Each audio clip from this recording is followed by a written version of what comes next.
Ayan guys, dahil nag-harvest nga ng bangus yung amo namin, ayan, nandito nga tayo guys, ay may i-upload na naman tayo.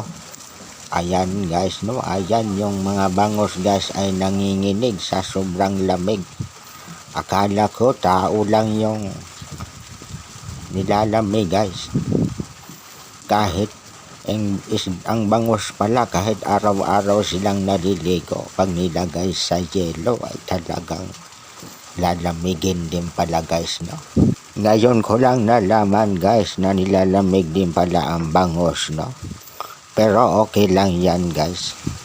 Huwag lang yung relasyon nyo yung lumamig. Kasi mahirap na pag lumamig yung relasyon nyo ngayon kasi tag-init. Dapat nga yung relasyon nyo ngayon tag-init lalong uminit kasabay ng panahon.